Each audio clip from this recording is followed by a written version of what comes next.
Olá a todas e a todos vocês, sejam todos bem-vindos a mais uma edição do programa Análise de Conjuntura, aqui com o professor Fabiano Kenji. Nesse vídeo que marca o 10º episódio da temporada do segundo semestre de 2021 e que está sendo gravado aqui nesse dia 5 de dezembro. E por falar nessa temporada do segundo semestre de 2021, vamos lembrar que estamos chegando no final desse semestre, estamos chegando aí. Estamos iniciando o mês de dezembro, Então, para avisar também que inicialmente eu estava planejando fazer 14 episódios para essa temporada, mas por causa de alguns problemas técnicos que foram encontrados no caminho, acho que a gente vai ter que se contentar mesmo em manter 12 episódios, Bom, então além desse 10º episódio, vai ter mais ainda 2 episódios ainda do programa, que vai estar se encerrando ainda antes do Natal, certo? E uma vez dado esse aviso, vamos para a nossa mensagem inicial de sempre, sempre lembrando que caso vocês gostem desse vídeo, lembre-se de curtir e compartilhar ele para ajudar tanto na divulgação desse vídeo quanto na divulgação do canal. E no episódio de hoje, nós vamos falar então sobre a crise em cima do Enem, que é o Exame Nacional do Ensino Médio, que é uma avaliação a nível nacional que é voltada para os estudantes que são concluintes do ensino médio, certo? Que foi criada durante o governo Lula, e é uma avaliação que, além de servir como para avaliar como está o nível do ensino médio do Brasil, ela também serve como porta de entrada desses estudantes para o ensino superior aqui no país, porque essas notas do Enem elas são usadas como referência para a entrada tanto em universidades públicas quanto em universidades privadas no Brasil, certo? E é uma avaliação que também passa por um processo de sucateamento, certo? Também de ingerência do desgoverno Bolsonaro, dentro da sua política de desmonte da educação pública no Brasil. Bom, uma política que já está prejudicando tanto as escolas no Brasil, tanto o ensino fundamental quanto o ensino médio, quanto também está fazendo um sucateamento em cima das universidades e institutos federais aqui no Brasil. Certo? E dentro dessa política também acaba também tentando causar problemas dentro do Enem também, que já começa em 2020, quando você tem lá a época que se tinha o Ministério da Educação sob o comando de Abraham Weintraub, que é aquele ministro que já mostrou ao vivo que não sabe contar bombom, certo? Mas que mesmo assim estava com o comando da pasta da educação aqui no Brasil, certo? E foi um ministro que tentou forçar a aplicação do Enem, mesmo nos momentos mais críticos da pandemia do Brasil, certo? Ele tentou forçar a aplicação do Enem, na data que estava programada, lá no final de 2020, infelizmente foi sem sucesso, que a prova foi adiada por questão de bom senso, certo? Mas ela acabou sendo aplicada no início de 2021, que era o momento que o Brasil ia começar a entrar no segundo pico da pandemia, que é o segundo pico da pandemia, que agora a gente sabe ver que é o pior pico que você teve da pandemia do coronavírus aqui no Brasil, certo? Mas que todo mundo estava querendo ainda adiar um pouco mais pela questão desse risco que estava tendo aí com a doença no Brasil, certo? Mas mesmo assim, dessa vez o Weintraub forçou a aplicação dessa prova por meio do ENEP, que é o órgão que organiza o Enem, mas cujo presidente Alexandre Lopes foi colocado lá a dedo pelo Bolsonaro, pelo Weintraub, certo? Então foi aplicado aí o Enem então, da edição de 2020 no início de 2021, lá no mês de janeiro, certo? É coisa que depois o Weintraub ficou anunciando como se fosse que essa edição foi o melhor Enem que foi aplicada na história do Brasil. Naquela velha prática dos bolsonaristas, de pegar aquela porcaria que eles mesmos estão causando, mas tenta pintar com uma coisa boa, com um discurso recheado de mentiras e muita cara de pau. Certo? Bom, e é o que acaba acontecendo mesmo, porque você percebe vários problemas que acontecem já na questão estrutural da prova, questões técnicas estruturais, certo? Bom, uma delas, por exemplo, é porque você teve a gráfica que foi contratada para fazer a prova, ela foi contratada sem licitação, sem passar por concorrência, sem passar por um processo de seleção, como manda qualquer manual de administração pública, principalmente se é para cuidar dos materiais de uma prova da importância do Enem. Né? Tá certo? Bom, isso que é apontado uma das causas para outro problema que apareceu na edição do Enem de 2020, que é o erro também na divulgação da nota, né, da prova para vários estudantes aqui no Brasil. Né? Porque aí, como aparece que a gráfica, né, e trocou, né, as embalagens das provas com gabarito correspondente, né, então você teve erro, né, na correção, né, do Enem para milhares de estudantes aí no Brasil. Né? Tá bom, tá certo? E mesmo assim, estava lá o Entraub com o discurso que foi o melhor Enem da história. Né? Tá certo? Bom, mesmo com os dados depois confirmando também da alta abstenção que você teve na prova, que como ainda estava no meio da crise da pandemia do coronavírus, estava entre os momentos mais críticos, né? Tá bom? Tá certo? Aí você teve lá uma abstenção, né, de mais de 50%, né, dos inscritos na prova, né, no dia lá de aplicação da prova. Tá? Muitos foi por aquela questão de medo, né, o coronavírus, tá? Bom, outros, né, foi por problemas também, né, de acesso à educação na época, né, que aí você tem estudantes que têm acesso à educação remota, tá? Tem acesso aos recursos, né, da educação remota sendo aplicada na época, no maior improviso, né, em várias cidades e estados do Brasil, tá certo? E como consequência também é uma situação que prejudicou principalmente aos estudantes, né, das escolas públicas, principalmente aqueles estudantes também das classes mais vulneráveis aqui no Brasil. Tá? Tem menos acesso à internet, tem menos acesso aos recursos digitais. Né? Bom, certo? Então tudo isso levou a uma abstenção alta na prova, né, que acabou prejudicando justamente os estudantes então, das famílias mais vulneráveis e também das escolas públicas do Brasil. Né? Certo? Então essa que é a consequência do Enem, né, aplicado então na época do Weintraub. E o descaso com o Enem ainda persiste também na sua edição de 2021. Tá? Bom, o momento também teve uma troca na pasta da educação, que aí você teve a saída do Abraham Weintraub, né, tá certo? Bom, que ao mesmo tempo que ele saiu da pasta da educação, ele fugiu do país, né, com medo de sofrer punições por várias ilegalidades que ele cometeu como ministro da educação, tá? Bom, e fugiu lá para os Estados Unidos, onde assumiu uma vaga lá, né, no Banco Mundial, tudo com a ajuda do desgoverno Bolsonaro, tanto na questão da fuga dele do país, quanto também assumiu a posição no Banco Mundial. Tá? Seguindo a política do Bolsonaro de continuar premiando a burrice e a incompetência, né, contanto que ela vem acompanhado sempre do puxa-saquismo com a pessoa Jair Bolsonaro. Tá?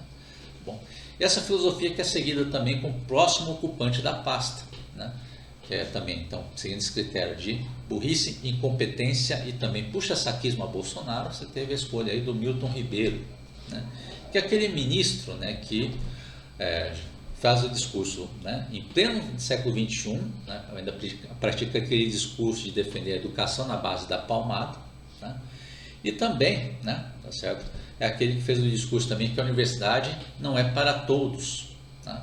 Então, seguindo aquele pensamento elitista, né, tá certo, de que a educação deveria ser só para os endinheirados. Tá certo? E esse é o problema, então, que acaba persistindo, tá?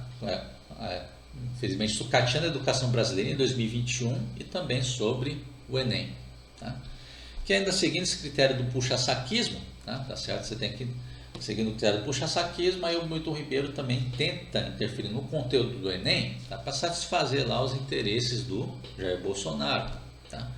Que nunca gostou do fato de que o Enem, né, é uma prova que sempre colocava questões, né, para ajudar, né, a seus estudantes, né, a terem maior reflexão e pensamento crítico sobre a sociedade brasileira ou sobre a área em qual eles têm interesse em atuar, né?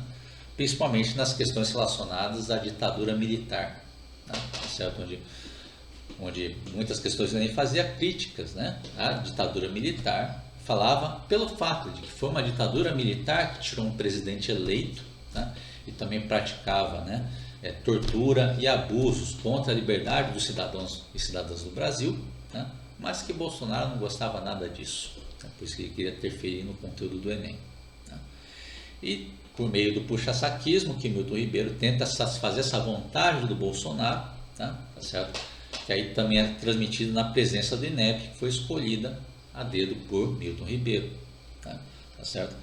E é uma tentativa de interferência que fica mais evidente, né? Poucas semanas de aplicação do Enem, tá? Quando você tem, né, mais de 30 profissionais do INEP, né, que é o responsável então pelo Enem, né, tá certo? E que esses mais de 30 profissionais eles pedem demissão, tá certo? Bom, por conta dos abusos, né, e dos assédios que eles sempre sofreram desse comando do INEP, né? Estava tentando obedecer às vontades do Bolsonaro, tá certo? Tá bom? São interferências que veio, por exemplo, numa tentativa da cúpula, né, bolsonarista do MEC de tentar jogar professores da extrema-direita na elaboração do Enem, tá? Já que não poderia entrar pelos canais normais, né, que eles teriam que passar por um processo, né, seletivo e técnico para participar da elaboração da prova, tá? Então essa cúpula bolsonarista tentou fazer uma inclusão meio por fora, tá? Que não conseguiu por interferência dos profissionais do órgão, tá? Bom, outra coisa que veio também, né, tá certo, foi também as tentativas de intimidação a quem estava elaborando a prova do Enem, tá? Você teve até a entrada de um policial federal, né, dentro dos locais que são confidenciais, né, para a elaboração da prova, né, que são locais que deviam estar protegidos, né, de qualquer entrada externa, mas veio lá o policial federal lá dentro, claramente para tentar intimidar as pessoas que estão elaborando a prova, né? Tá certo? Bom, e Bolsonaro estava tão satisfeito com essas tentativas de interferência que já cantou vitória antes do tempo, né? Que antes da aplicação da prova vinha lá o Bolsonaro anunciando que o Enem desse ano, né, ia ficar com a cara do governo dele, né? Que é uma afirmação preocupante, porque você mesmo pode falar aqui então que a prova do Enem ia estar então, com a cara daquela pessoa lá que falou que a solução do meio ambiente era todos os brasileiros fazerem cocô dia sim, dia não, tá certo? Ou que tentou também falar que a vacina contra coronavírus ia transformar as pessoas em jacaré, tá? Bom, tá certo? Bom, mas felizmente não é o que acaba acontecendo, porque tudo que o Bolsonaro fez, né, no Enem até agora foi censurar a entrada de algumas questões na prova do ano, né? Teve indícios que na edição passada ele já teria censurado então questões relacionadas às músicas de Chico Buarque, tá? Ou até mesmo tentando censurando também as tiras da Mafalda, que é aquela personagem do cartunista Quino, né? Tá certo? Bom, que fazia sempre críticas ácidas, né, à sociedade, também críticas ácidas sobre política, sobre sociedade, né? Bom, tá certo? Sobre desigualdade social também, né? Bom, tá certo? E mesmo assim, né, tá certo? É uma coisa que não interfere muito, felizmente, no conteúdo do Enem, porque o Enem ela escolhe suas questões, né, de forma aleatória de um banco de questões, né? Tá bom? Então, um banco que é um número enorme de questões que já estavam montadas para o Enem, tá certo? Mas que são escolhidas aleatoriamente, passam por uma avaliação, tá? Depois que elas são montadas para a prova do Enem, tá? Então, por isso que mesmo com as tentativas de interferência do Bolsonaro, tá? Você teve lá, por exemplo, a prova do Enem tendo uma questão, por exemplo, da canção do Zé Ramalho, né? O Admirável Gado Novo, né? Que é uma canção que fazia, né, uma crítica, né, ao gado da época lá da ditadura militar, né? Que é uma crítica à passividade social, né, desse gado, né? Bom, que é muito bem refletida para o nosso gado dos dias de hoje, né? Tá certo? Bom, e que aquele gado que segue o Bolsonaro, mesmo tendo sido prejudicado diretamente pelas políticas do Bolsonaro, né? Bom, tá certo? E então é uma coisa assim que tem um Enem fazia ainda críticas, né, de reflexão social, de pensamento crítico, tá certo? Que foi possível ainda manter o mesmo conteúdo, né? Mesmo tipo de conteúdo, tá certo? Bom, porque felizmente Bolsonaro é um troglodita que não entende nada do assunto, né? Por tentar interferir numa coisa que ele não sabe nada, tá? Felizmente ele ainda não foi capaz, né, de interferir no conteúdo da prova. Mas embora, né, a tentativa de interferência do Jair Bolsonaro, né, no Enem não tenha tido efeito no conteúdo do exame a curto prazo, tá, ainda já estamos tendo efeitos, né, por causa do sucateamento em toda a educação brasileira a longo prazo, tá, que é o processo de sucateamento contra a educação pública brasileira que acontece desde o governo ilegítimo de Michel Temer, Tá? Isso, e um dos efeitos desse sucateamento em cima do Enem, tá, é que aquele banco de questões que a gente citou do Enem, tá, ela não teve adição de questões novas, tá, desde aquela época da gestão Temer, tá, e que também continuou sem adição nova durante o desgoverno Bolsonaro, tá certo? Porque embora seja um número de questões grande que tem lá dentro desse banco, tá certo? O fato de não ter tido inclusão de questões novas por anos, tá? Vários especialistas têm apontado, né, que existe o risco do Enem não poder ser aplicado na próxima edição de 2022. Tá certo? E é também por essa razão, tá, que a edição do Enem desse ano, de 2021, tá, não teve nenhuma questão relacionada à pandemia do coronavírus. Tá? Porque por causa do sucateamento, tá, não teve nenhuma questão nova do Enem esse ano colocado no banco de questões. Tá certo? Bom, então esse é outro ponto da qual então, todos da área da educação têm que continuar atentos, tá, e continuar fazendo pressão, tá, porque essa vai ser mais uma outra luta difícil e duradoura, né, até 2022, tá, para garantir ainda, né, a existência do Enem no ano que vem. Tá certo? Porque como as instituições brasileiras, né, principalmente do lado da Casa Grande, está ajudando a sustentar Bolsonaro no poder, embora ele tenha cometido vários crimes de responsabilidade, incluindo genocídio, né, tá bom? Tá certo? Essa é a luta que acaba ainda restando aqui, né, a comunidade então da educação, ou comunidade que defende a educação pública no Brasil. Tá certo? E outro problema que aparece do governo Bolsonaro, que essa debandada que teve no INEP, tá se espalhando por outros órgãos também, por conta, de novo, por esse conjunto de descaso e interferência do governo Bolsonaro. Tá? Que é o caso que acontece, por exemplo, dentro da CAPES, que é a Coordenação de Aperfeiçoamento de Pessoal de Nível Superior, tá? Que essa última semana ela também teve uma debandada geral, que teve mais de 80 pesquisadores e professores, né? Tá bom, tá certo? Que tinham postos, né, ou de coordenadores ou de conselheiros dentro da CAPES, tá? E eles renunciaram de forma coletiva ao posto que eles tinham dentro desse órgão, tá certo? Bom, aí a CAPES, né, o órgão então que é ligado ao MEC, tá certo? Que tem como papel, como função, né, principal, tá, incentivar a expansão e consolidação dos cursos de pós-graduação no Brasil, tá? Isso então tem como ações principais então da CAPES, né? Tá certo? Bom, incentivar os estudos na pós-graduação por meio de bolsas de pós-graduação, tá? De acompanhar, né? Aprovar e acompanhar a criação de novos cursos de pós-graduação, tá? E também outra função principal, o papel principal dela, tá? Também é a de avaliar os cursos de pós-graduação de forma periódica. No caso da CAPES acontece de 4 em 4 anos. Tá? Aí o que aconteceu dentro da CAPES, que foi a gota d'água desse pessoal que resolveu fazer essa renúncia coletiva, tá? É que surgiu uma liminar na justiça, né? que bloqueou, né, essa avaliação da CAPES sobre os cursos de pós-graduação. Tá certo? E o que entra na questão dessa história da CAPES, aí, do papel da CAPES nessa história, é que a CAPES não correu atrás para tentar reverter essa liminar. Tá? Que a liminar dava um prazo de 30 dias para a CAPES responder, tá? Mas a presidência do órgão, né, que foi escolhida a dedo pelo Milton Ribeiro e pelo Jair Bolsonaro, tá? Demorou mais de 2 meses para começar a correr atrás do assunto, mesmo assim só depois de muita pressão.